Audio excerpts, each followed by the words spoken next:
Bonsoir à tous et bienvenue à Perspective. Déjà le début du mois de septembre, ce qui veut aussi dire le retour à l'école pour plusieurs. À Toronto, plus de 17 000 élèves feront leur entrée dans 59 écoles catholiques de langue française, dont 2 nouvelles écoles à Peterborough et à Scarborough.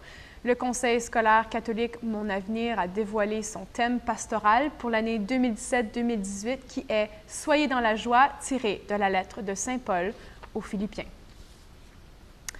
À Rome, maintenant, lors de la prière de l'Angélus place Saint-Pierre, le pape François a médité sur l'Évangile du dimanche, où Pierre réprimande Jésus lorsqu'il annonce sa mort. Comme Pierre, nous sommes tentés de vouloir suivre un Christ sans la croix, a affirmé le pape à la foule rassemblée. Voici un court résumé de sa réflexion. Quand Jésus révèle aux disciples qu'il souffrira, qu'il sera tué et qu'il ressuscitera à Jérusalem, Pierre n'accepte pas cette destinée et réagit en réprimandant son maître. L'apôtre, qui était une pierre solide sur laquelle bâtir la communauté chrétienne, devient tout d'un coup, a noté le pape, une pierre d'achoppement sur le chemin du Messie, parce que la voie de Jésus est la voie de l'amour, qui implique tout d'abord le sacrifice de soi. Tous les chrétiens sont appelés à ne pas être absorbés par la vision de ce monde, a ajouté le pontife. Ils doivent être conscients de la nécessité et de la difficulté de marcher à contre-courant et savoir que la pente est raide. Politique et société, tel est le titre d'un nouveau livre d'un chercheur, Dominique Walton, sur ses rencontres avec le pape François. Walton est spécialiste en communication et directeur de la revue Hermès. Le Saint-Père lui a accordé 12 entretiens entre février 2016 et février 2017. L'ouvrage compte plus de 400 pages et paraîtra demain, 6 septembre. Il aborde une variété de sujets dont la religion et la politique, la crise migratoire, le dialogue entre les religions, les inégalités dans le monde, l'écologie, la famille et ses propres joies et peines personnelles. Radio Vatican a interviewé l'auteur. On lui a demandé notamment d'expliquer ce que le pape a partagé sur sa pensée concernant le rôle de l'Église en politique. Écoutez.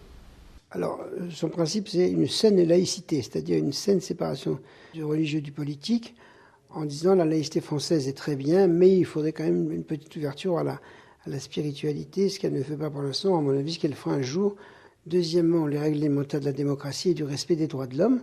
De ce point de vue-là, il est fidèle aux traditions de Vatican II et de l'ensemble des textes officiels de l'Église.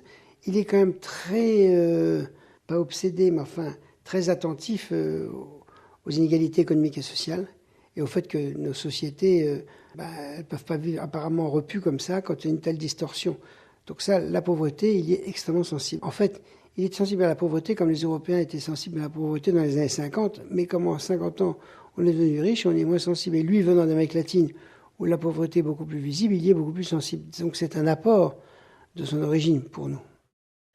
Et comme à l'habitude, le pape nous demande de prier pour une intention particulière chaque mois.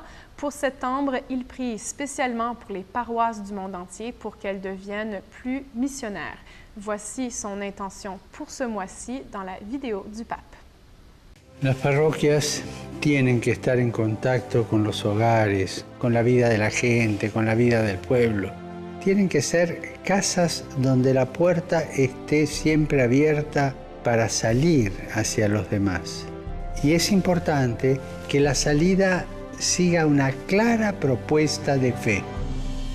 Se trata de abrir las puertas y dejar que Jesús salga afuera con toda la alegría de su mensaje.